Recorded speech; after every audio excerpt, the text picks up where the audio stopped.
ক্ষতি পুষিয়ে দিতে চট্টগ্রাম কাস্টমস কর্মকর্তা কর্মচারীরা ছুটির দিনেও কাজ করলেও কাস্টমস সার্ভার জটিলতায় শুল্কায়ন প্রক্রিয়া বন্ধ থাকায় ব্যাহত হচ্ছে চট্টগ্রাম বন্দরের পণ্য খালাস ও ডেলিভারি কার্যক্রম। এতে দেশের রাজস্ব আহরণে ব্যাঘাতের পাশাপাশি ক্ষতির সম্মুখীন হচ্ছেন আমদানি রপ্তানিকারকরা। দীর্ঘ সময় অপেক্ষা করেও আমদানি রপ্তানির নথি দাখিল করতে পারছেন না ব্যবসায়ীরা। এতে শুল্কায়ন ব্যাহত হওয়ায় পাশাপাশি পণ্য খালাসও হচ্ছে না। কাস্টমস সার্ভার সমস্যার জন্য বন্দর কন্টেইনার জটও বাড়ছে। এরপর পোর্ট ড্যামারেজ দিতে হওয়ায় ক্ষতির সম্মুখীন হতে হচ্ছে যারা ব্যবসায়ীরা। আমদানি রপ্তানি বাণিজ্য গতিশীল করতে 2013 সাল থেকে চট্টগ্রাম কাস্টমসে অ্যাসাইকুডা ওয়ার্ল্ড পদ্ধতি চালু হয়, কিন্তু মাঝে মধ্যে সার্ভারে গতি কমে যাওয়া কিংবা বিকল হয়ে যাওয়ার ফলে ব্যবসায়ীদের দুর্ভোগ পোহাতে হচ্ছে।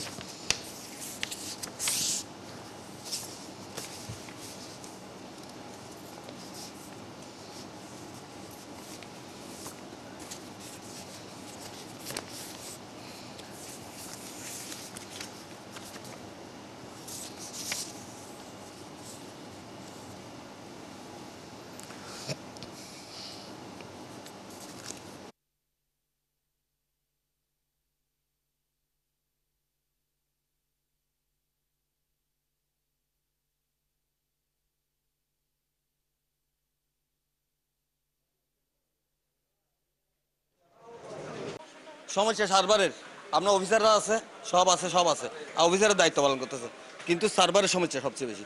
সার্ভারের জন্য সরকার কোনো কিছু ব্যবস্থা নিচ্ছে না। সিএনএফ লাইনে তো সব খোলা থাকলে তো ভালো, কাজটা আগে মানে বন্দরে ড্যামারেজ ডবল, তা থেকে সুবিধা আছে, শিপিং এজেন্টের ড্যামারেজ আছে, দেখা যাচ্ছে শুক্র শনিবার 2 দিন ড্যামারেজ। আমাদের ইম্পোর্টার যাতে কোনো ড্যামারেজের সম্মুখীন না হয় সেটা আমরা দেখার আমি সরকারকে দাবি জানাচ্ছি, যাতে এটা অতি শীঘ্রই যাতে ঠিক করা হয় আর কি। চট্টগ্রাম কাস্টমস বন্দরে আসলে কতদিন আগে এনবিআর এর যে আন্দোলন চলছিল, সেই কারণে চট্টগ্রাম বন্দরের কার্যক্রম বেশ কিছু বন্ধ থাকায় বেশ কিছু জটিলতা ইতিমধ্যেই দেখা দিয়েছে, এবং সেই ক্ষতিগুলো পুষিয়ে নেওয়ার কারণে কিন্তু আমরা বন্ধের দিনও বন্দর খোলা রাখার যে কার্যক্রম সেটি আমরা চলমান দেখতে পাচ্ছি। এই বিষয়টি নিয়ে আর একটু বিস্তারিত কথা বলতে আমাদের সাথে চট্টগ্রাম থেকে যুক্ত হচ্ছেন আমাদের সহকর্মী প্রণবেশ চক্রবর্তী। প্রণবেশ চক্রবর্তী, আপনাকে স্বাগত জানাচ্ছি অর্থযোগের আজকের এই আয়োজনে। আপনি চট্টগ্রাম বন্দরে সেখানে ছিলেন, সেখানে যে কার্যক্রম আপনি দেখছেন ছুটির দিন আসলে ক্ষতি পুষিয়ে নেওয়ার জন্য চট্টগ্রামের আমদানি রপ্তানি কার্যক্রম এছাড়াও নানা বেশ কিছু কার্যক্রম আজ চলমান রয়েছে। সেখানকার কার্যক্রম আপনি কীরকম দেখেছেন? ইতিমধ্যেই নানা ধরনের অভিযোগ কিন্তু ব্যবসায়ীদের কাছ থেকে আমরা শুনতে পাচ্ছি, সার্ভার জটিলতা রয়েছে, এছাড়া পণ্য খালাস থেকে শুরু করে ডেলিভারি কার্যক্রম নিয়েও নানা ধরনের আমরা অভিযোগ শুনতে পাচ্ছি। বিষয়টা আপনার কাছে জানতে চাই। রয়্যাল, আজকে চট্টগ্রাম কাস্টমসের যে সার্ভারটি রয়েছে অ্যাসাইকুডা ওয়ার্ল্ড নামে, এই সার্ভারের নানান জটিলতার কারণে কয়েকদিন যাবতই সমস্যা হচ্ছে। তবে ছুটির দিনে আগে যে এনবিআর এর কর্মকর্তা কর্মচারীদের যে কর্মবিরতি ছিল, সেই ক্ষতি পুষিয়ে নেওয়ার জন্য তারা শুক্র শনিবার উপস্থিত থেকে তারা কাজ করছেন। সবাই যাচ্ছে তাদের যে বিল অফ এন্ট্রি, যে নথিপত্র সেগুলো দাখিলের জন্য, কিন্তু সার্ভার জটিলতার কারণে সেগুলো এন্ট্রি করা যাচ্ছে না, নানান জটিলতায় পড়ছে। এই কারণে দেখা যাচ্ছে শুল্কায়ন কার্যক্রম খুবই স্লো, যেখানে 1 মিনিটে কাজ হয়ে যাওয়ার কথা সেখানে 10 মিনিটও কাজ হচ্ছে না, এরকম একটা পরিস্থিতি। ফলে শুল্কায়ন না হলে চট্টগ্রাম বন্দর থেকে আসলে পণ্য খালাস কিংবা ডেলিভারি কোনোটাই নেওয়া যাচ্ছে না। ফলে আমদানি রপ্তানি কার্যক্রমে এটি প্রভাব ফেলছে, এবং এটি যদি দীর্ঘায়িত হয়, যেহেতু গত 2-3 দিন যাবত এই সার্ভার জটিলতা চলছে, ফলে এটি এখানে একদিকে যেমন কন্টেইনার জট শুরু হবে, রপ্তানি পণ্য যেগুলো অফ ডকে রয়েছে সেগুলো জাহাজীকরণ করতে সমস্যা হবে।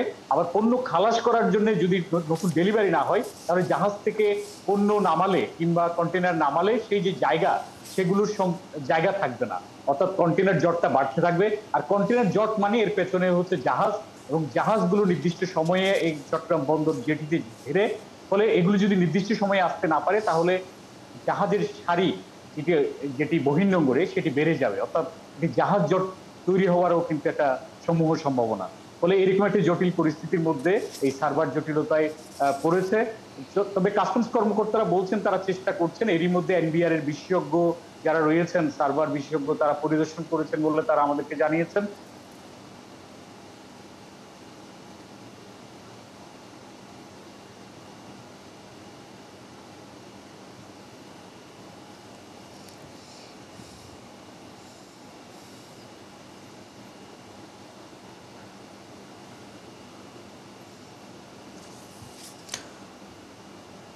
দর্শক, আমাদের সাথে কথা বলছিলেন আমাদের সহকর্মী প্রণবেশ চক্রবর্তী। আমরা কথা বলছিলাম ক্ষতি পুষিয়ে নেওয়ার বর্তমান যে চট্টগ্রাম পোর্টের পরিস্থিতি সেটি নিয়ে।